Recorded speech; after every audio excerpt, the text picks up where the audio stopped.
안녕하십니까. 지식산업센터 전문기업 지산엠 박희성 대표입니다. 2020년 1월 10일 금요일 점심 나가는 길입니다.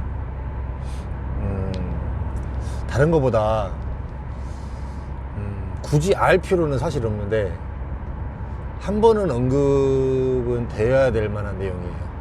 근데 사실 이것 또한 지식산업센터를 하는 사람 중에서 언급해 줄 사람은 사실 없을 것 같아요. 계약 해지. 지식산업센터가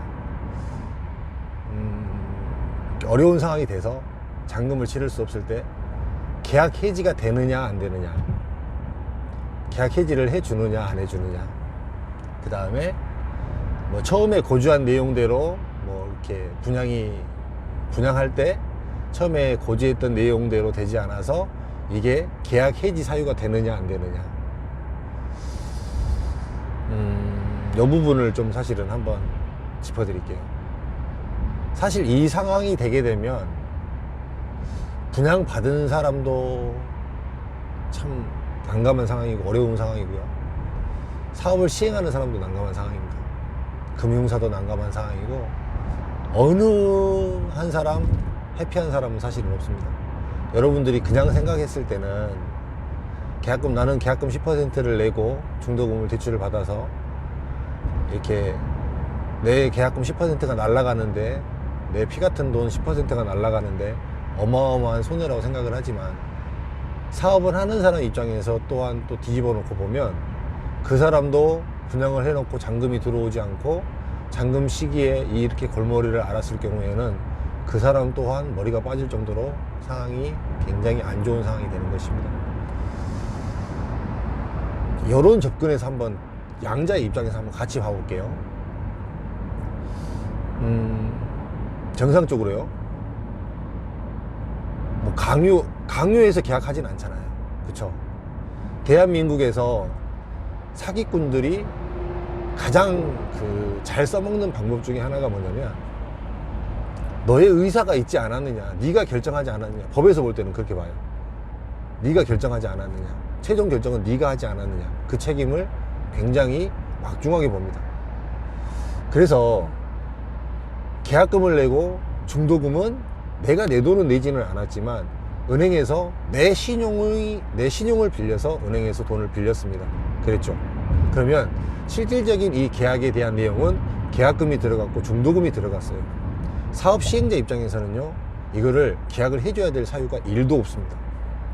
절대 안 해줍니다. 안 해줘도 아무 상관이 없습니다. 안 해줘도 법적으로 이길 수 있습니다. 그런데 아까도 말씀드렸듯이 사업주 입장에서도 이거를 계약 해지를 안 하고 이 사람이 잔금을 안 내고 계속 끌려가고 있어요. 계약서 상에는 연체료가 명시되어 있죠.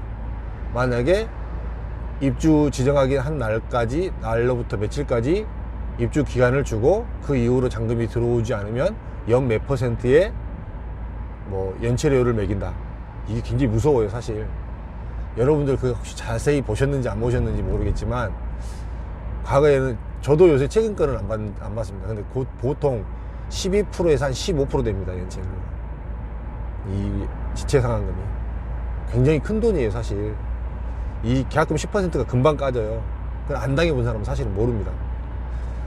근데 이 사업주 입장에서도 대체를 하든지, 다른 사람한테 대체를 하든지, 아니면 이 사람한테 돈을 받든지 둘 중에 하나를 해야 되는 거예요. 그러면 대부분 어떤 형태로 가냐면, 그래도 계약을 해지해주고 다시 분양하는 형태로 가게 되면, 이제 여기서 사실 굉장히 복잡한 내용이 많아요. 사실 여기 오늘 이렇게 10분 내로 사실 이야기드리기가 굉장히 어려운데, 분양자가 갖고 있으면 전매잖아요. 그쵸? 전매를 쳐야 되잖아요. 근데 분양자가 갖고 있는데 이걸 전매를 하기 위해서는 내 돈 10%만 포기한 게 최고선이에요. 그쵸? 그러면 100원짜리를 10% 내가 90원에 팔겠다라고 밖에 못해요. 분양자는. 내가 분양받은 사람, 분양 계약자는. 근데 10원 깎아준다 그래갖고 시장이 안 움직이는 거예요. 그래서 전매도 안 돼요. 잔금도 안 들어와요. 그럼 사업주 입장에서 어떻게 할까요? 계약을 차라리 해지해주고 20원을 깎아주는 방법을 선택할 수도 있다라는 거예요. 그래서 계약을 해지를 해줍니다. 그래서 그 방법으로 엑싯을 하기 위해서 해줍니다. 여기에 굉장히 복잡한 부분들이 많아요, 사실은. 근데 장담컨대요, 지금 지식산업센터에서 일하는 사람 중에 80% 이상은 이 계약 해지건에 대해서 한 번도 인식을 안 해본 사람들이 많을 거예요. 이 계약 해지가 언급됐던 시기가 언제였냐면 리먼이 터지고 나서 2009년, 10년, 11년 요때 사이였습니다. 요때 말고는 지식산업센터에서 계약 해지에 대해서 이야기가 나온 적이 없었어요, 사실은. 그때만 나왔습니다, 그때만. 사실은 저는 계약 해지를 당해봤습니다. 그때 당시에 계약금 1억 5천만 원, 1억 5천만 원이었습니다. 계약금. 그거를, 아니다, 1억 5천만 원이 더 됐구나. 2억 3천만 원이었구나. 날렸어요, 진짜. 날렸습니다. 굉장히 그때 가면 상황이 많이 복잡해지게 됩니다. 근데 이제 정말 수분용자 입장에서는 정말 곤혹스러워요. 이게 또 나는 일반 순부장자 입장에서는 여러분들 생각에는 그렇죠. 내가 계약금 10%를 내고 중도금을 냈지만 내가 계약금 10% 포기한다 그러는데 왜 계약을 안 해주냐, 해지 안 해주느냐고 얘기를 하죠. 그쵸? 봐보세요. 우리가 흔히 또 착각하는 것 중에 하나는 뭐냐면, 보통 대부분 분양을 할 때 계약금은 10%고요 중도금은 무이자 융자로 진행을 합니다 라고 얘기를 합니다. 그쵸? 무이자 융자로 진행을 해줍니다. 그럼 무이자 융자에서 무이자, 근데 그게 무이자일까요, 돈이? 아니죠. 그 돈은 금융사에서 돈을, 이자를 주고 빌려온 돈입니다. 그 이자는 누가 내요? 사업 시행자가 이 사업비 중에 들어가 있습니다. 내 돈을 대신 내주는 개념일 뿐이지 실질적으로 이자가 발생을 합니다. 그러면 계약을 해지할 때가 됐어요. 계약을 해지할 때가 됐는데 내 명의로 중도금이 발생해서 중대금을 냈단 말이에요. 그러면 계약을 해지를 하게 되면 이 중도금 이자에 대한 것을 내가 내야 됩니다. 내가 잔금을 치렀을 때는 사업 시행자가 내주지만 내가 잔금을 치르지 않고 등기 전에 계약을 해지를 한다고 했기 때문에 그 중도금 이자까지도 내가 내야 됩니다. 그러면 중도금 이자 내야 되죠. 그 다음에 계약금도 포기해야 되죠. 계약금 10%를 포기하는 것도 큰데 중도금 이자까지 나한테 내라 그러는 거예요. 그리고 돈을 거꾸로 물어내고 계약이 해지가 돼야 된다. 굉장히 곤혹스러운 상황입니다, 이게. 굉장히. 대부분의 사람들이 사실은 이걸 받아들이는 데까지 굉장히 오랜 시간이 걸립니다. 이거는 보편적인 사람이면 다 그래요. 안 그럴 수가 없습니다. 과정이 있습니다. 뭐 여러분이 한번 생각해 보세요. 비단 이런 일이 뿐만이 아니라 다른 일을 함에 있어서도요, 맨 처음에는 굉장히 화가 많이 나서, 부부를 한번 생각해 볼까요? 굉장히 많이 화가 나서 서로 죽일 것 같이 막 그러고 이혼할 것처럼 하다가도 시간이 조금 지나고 나면 이 사건을 냉정하게 봐집니다. 그 다음에 해결할 방법이 없다라고 생각이 됩니다. 그렇죠. 그러면 수긍하고 받아들이게 됩니다. 근데 그 시간까지가 굉장히 오래 걸린다는 거예요. 그 시간까지 가면은 이미 연체료로 까지고 뭐에 까지고 다 이렇게 힘들어지는 상황이 생기는 거예요. 더 안 좋아지는 상황이 계속적으로 발생하는, 제가 늘 이야기하는 선순환, 악순환의 개념이 여기서 나타나는 거예요. 최근에 이렇게 지식산업센터에서 계약 해지에 대해서 언급하시는 분들이 이렇게 몇 분 계시는 것 같습니다. 사실은 한 분한테는 제가 이런 이야기를 사실은 이렇게 서심탄회하게 드렸는데, 이렇게 시기적으로 봤을 때요,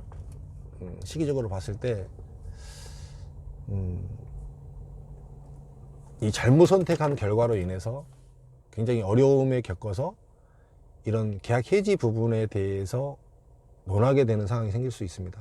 그럴 때 좀 냉정하게 상황을 봐야 됩니다. 아무리 내가 지금 상태로서 곤혹스럽고 어려울지라도 이거를 잘 넘겨야 됩니다. 그렇다고 이 고름이 살이 되지 않아요.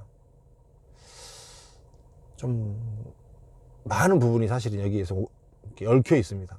사업 시행자도 어떻게 봐줄 수도 없고 그런 상황들이 많이 있어요. 여러분들이, 제가 그래서 늘 여러분들에게 하는 이야기가, 선택할 때 잘해야 된다는 것이지 선택하고 나서 고민을 해서는 안 된다는 것이에요. 오늘 뭐 사실 다른 이야기, 좀 유쾌한 이야기 하려고 그랬는데 한 번은 이 계약 해지에 대해서 언급을 해줘야 될 것 같아요. 대부분의 사람들이 사실은 잘 모릅니다. 진행도 해보지도 않았고 계약 해지를 당해보지도 않았고 이렇게 어려운 부동산 시장을 겪어보지도 않았고, 그렇기 때문에 이런 상황이 더 당혹할 수도 있습니다. 그렇기 때문에 여러분들, 제가 늘 이야기하는 제 영상을 보시는 많은 분들은 좀 참고하시고 그런 부분에 대해서도 대비를 하시고, 만약에 그로 인하여서 또 이렇게 곤혹스러운 상황에 계신 분이라면 연락을 한번 주세요. 그러면 제가 그 상황에서 좀 더 해드릴 수 있는 상황. 그래도 이제 사실 이게 모든 것들이 경험에서 나오는 이런 것들이 그래도 큰 것 같아요. 이런 것들을 다 경험해보고 흥하고 망하는 것들을 다 보면서 참 많은 것들을 깨우쳤던 것 같아요. 그렇습니다. 여러분들도 좀 그렇게 한번 판단하시고요. 오늘 사실 아침 영상을 이제 김장을 준비하느라고요. 아침에 영등포 시장 가서 배추랑 무랑 이거 사고 나가 아침, 그래서 차를 다른 걸 타고 와서 아침 영상을 못 올렸는데 점심 때 나오다가 갑자기 이 생각이 좀 들었어요. 한번 누군가는 언급해 줘야 되는데 아마 아무도 없을걸요. 이거에 대해서 언급해 주는 사람이. 그럴 거예요 아마. 그래서 여러분들에게 이런 이야기 드렸습니다. 좀 무거운 이야기해서 죄송합니다. 이제 점심시간인데요. 점심 맛있게 드시고 오늘 또 저 한번 보자고 하셔서 점심 같이 식사하기로 했습니다. 맛있게 먹고 또 여러분들에게 좋은 소식 전하도록 하겠습니다. 감사합니다.